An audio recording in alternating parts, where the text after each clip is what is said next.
Friends चलते जाना यार वैकेंसी विषय में आपको डिटेल्स रे कहबी वीडियो स्किप करेंगे ना शेष पर्यटन देखिए ये जो वैकेंसी आसूँ एसएससी तरफ बहुत सारा पोस्ट वैकेंसी आसूँ ए समस्त स्टेट वैकेंसी रोचे आपण मैंने देखिपारे जोटा स्टाफ सिलेक्शन कमिशनर तरफ ये पोस्ट आप देखिपारे स्टेनोग्राफर तापर कहवा 2006 गोटी पोस्ट वैकेंसी आसूँ फास्ट अफ अल कहवा जो आम चैनल न आसते गोटे लाइक गोटे सब्सक्राइब कर बेल आइकन को ऑल करदे। सेकेंड जो मैंने टेलीग्राम चैनल एपर्यंत जॉइन होते शीघ्र जाई जॉइन होंतु से सुपर स्टोरी मेटेरियल प्रोवाइड कर प्रिपरेशन हेल्प मिल आउ गोटे कथा कहवाक देखो ये आपण मैंने केमी आवेदन करेंगे केमी कौन करेंगे फुल प्रोसेस मुझे वीडियो माध्यम कह वीडियो स्किप करेंगे ना शेष पर्यटन देखिए सबकि डिटेल जानवे।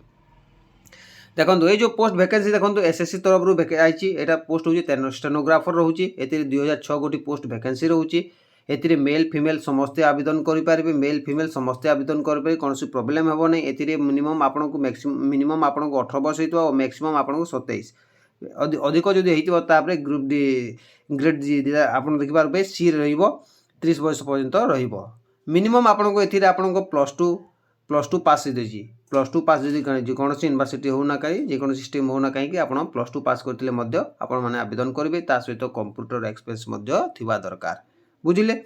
देखो ये आपको देखो ओबीसी आपको देखो ये जो फीस आपको लगे एप्लिकेशन फीसटा लगे जनरल ओबीसी ईडब्ल्यूएस 100 टंका लगे एससी एसटी फीमेल कैंडिडेट नील रपर आप जो पेमेंटा कटे ऑनलाइन थ्रो ही करेंगे। तापर देखो डेट के 20 तारीख आपड़ देखिए गतकाल 2 दिन है डेट अलरेडी स्टार्ट हो सारी यार लास्ट डेट हूँ के 17/8/2000 अगस्त 17 पर्यंत यार लास्ट डेटा रहा। देखो ये लास्ट डेट सबमिट करेंगे पेमेंट सबमिट करेंगे 18/8/2024 पर्यंत और 27/8 यार करेक्शन चेंज जब कौन प्रोब्लेम हो करेक्शन करें चेंज करेंगे बुझे 28-27 पर्यंत। तापर नवेम्बर आप देखिए नवेम्बर कंप्यूटर वर्सेस एग्जाम हो अक्टोबर नवेम्बर आपको एग्जामिनेशन डेटा आसो जोटा कंप्यूटर बा सीबीटी टेस्ट अनुसार आपको देखा पाइबे। ये सब सरला चलते जाना यार ऑफिशियल नोटिफिकेशन कौन मेंशन होता विषय बर्तमान डिटेल्स रे जानिबा। देखो फ्रेंड्स ये हूँ तार ऑफिशियल नोटिफिकेशनटा आप देखा पाइबे जोटा एसएससी जोटा स्टाफ सिलेक्शन कमिशनर तरफ आसटा stenographer grade C D examination रोचे ए मुझे आगुरी कही देखो 26 तारीख स्टार्ट हो सारी यार क्लोजिंग डेटा रे 17/8 रही आपको एप्लिकेशन सबमिट करने सहित 17/8 यार लास्ट डेट रही आप ऑनलाइन पेमेंटा करेंगे 18 तारीख 8 पर्यंत करेंगे डेट जो आपको विंडो क्लोज जो कौन प्रोब्लेम है करप्शन करने चाहते 27/8 पर्यंत करेंगे। तापर देखो ये शेड्यूल ऑफ द जो आप एग्जामिनेशन है जो कंप्यूटर सीबीटी टेस्ट एग्जामिनेशन है जो अक्टोबर नवेम्बर में हो। तापर देखो आप कौन प्रोब्लेम है टोल फ्री नंबर में कॉल करेंगे। तापर देखो तापर वैकेंसी विषय में कहली आपको ये देखो 2006 गोटी पोस्ट वैकेंसी आसूँ के 2006 गोटी पोस्ट ये रिजर्वेशन अच्छी आप रिजर्वेशन देखिपारे कौन प्रोब्लेम हे ना चेक करेंगे वीडियो बहुत लंबा हो गोटे गोटे मेन पॉइंट मान गुड़ाक कहीदे आप चेक करेंगे। तापर देखो ये जो पोस्ट आसो स्टेनोग्राफर सी डी अच्छी आप देखिपारे जो आप डिसेबिलिटी कोटा अच्छी सबकि देखिपारे। तापर देखो ये फंक्शनल रिक्वायरमेंट जो सेटिंग्स सेट जोटा रोचे आप देखिपारे पाइबे। तापर एज लिमिट मुझे कहीदे एज लिमिट आपको मुझे मिनिमम आपको कही जोटा आप 18 ରୁ 30 होते आप आवेदन करेंगे कौन प्रोब्लेम हे ना 18 ରୁ 27 होते आपने आवेदन करेंगे कौन प्रोब्लेम हे ना जोटा एससी एसटी जो देखो 5 वर्ष ओबीसी 3 वर्ष फिजिकल हैंडिकैप 10 वर्ष तापर देखो ओबीसी यहाँ बढ़ी जाइए।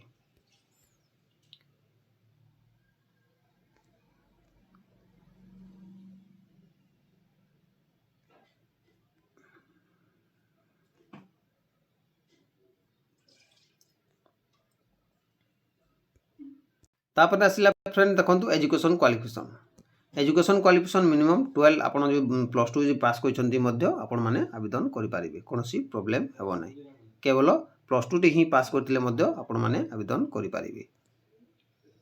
एप्लाय कौन करेंगे एसएससी साइट को आप विजिट करेंगे से साइट को जाइए देखो ssc.government.gov आप सर्च करके आवेदन करेंगे कौन प्रोब्लेम हे ना।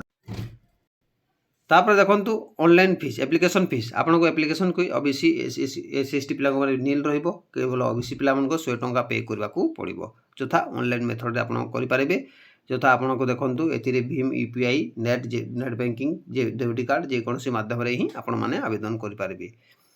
তারপরে আপ্লিকেশন ক্লোজিং করপশন করবে 27 তারিখ পর্যন্ত করে পারে, 2 দিন করে পারবে। তারপরে দেখুন এক্সামিনেসন সেন্टर কেউ হব। এক্সামিনেসন সেন্টরটা আপনার ওড়িশার দেখবে, ওড়িশার বহু স্থান রয়েছে, আপনার সেটা দেখে দেবি, সবুকিছি ডিটেল দেবি। আপনার তো বাকি স্টেট কথা মুই কইপারিবিনি। দেখুন মু ওড়িশার কথা মু কইদেউছি আপনার, যথা ভুবনেশ্বর, কটক, সম্বলপুর এই স্থান মানকরে আপনার দেখা পাইবে ইয়ার এক্সামিনেসন সেন্টরটা ହେବ। আপনার যে স্থাନରେ চুজ করবে, ভুবনেশ্বর হলে ভুবনেশ্বর এক্সাম দিয়ে পড়ব, কটক করে কটক যাওয়া পড়ব এবং সম্বলপুর চুজ কলে সম্বলপুর যাওয়া পড়ব। এই স্থান মানকরে আপনার এক্সামিনেসন সেন্টরটা রহিব।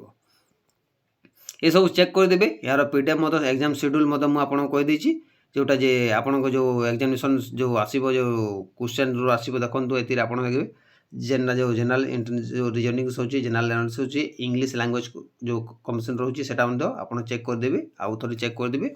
মু এটা তো কই সারি, চালন্তু জাঁয়া কেমিতি আপন মানে আবেদন করবে তা প্রোসেস মধ্যে কইবি। দেখুন এতে স্টেনোগ্রাফর পাই মোস্টলি আপনার কম্পুটর নলেজ আইথিবা দরকার, তাহলে যে আপন মানে কইবি। তারপরে ইংলিশ স্কিল ডেভেলপিং থিবা কথা, এতে 50 টাইমিং দেওয়া পড়ব। सबकिछि चेक मध्य करि पारिबे। चलतु जानिबा केमिति आवेदन करिवे, आपण मानकु मु कहि दउछि। देखो फ्रेंड्स, तार ऑफिशियल साइट को मु विजिट करछि, जोरा स्टाफ सिलेक्शन कमिश्नर तरफ रु एरा 82 वैकेंसी मु तार ऑफिशियल साइट को विजिट कर सारिछि। देखो आपण देखिबा पाइबे। तापरे सर्वप्रथमे आपण देखो एथिरे आपण यार नोटिफिकेशन जदि डाउनलोड करबा को चाहुचंती ताहेले मु आपनको देखै दउछि, आपण डाउनलोड करि पारिबे। देखो एटा होछि तार ऑफिशियल नोटिफिकेशन डाउनलोड करि पारिबे, जोटा notice of the stenographer C examination D पर्यंत रहउछि 2024। यार आपण माने डाउनलोड करि पारिबे, कोनोसी प्रॉब्लम हेबो नाही। बुझिले?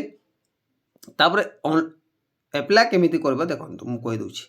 फर्स्ट ऑफ ऑल लॉगिन एठार क्लिक करबा को पड़िबो। सर्वप्रथमे आपण कोन करबा को जे माने आगरो ऑलरेडी लॉगिन कर सारिछन्ती, तापरे आपनको डायरेक्ट आईडी पासवर्ड देकरी क्रिएट करबा को पड़िबो। आ जे माने नवा करबे सेमानको सर्वप्रथमे रजिस्टर नाउ रे क्लिक करबा को पड़िबो।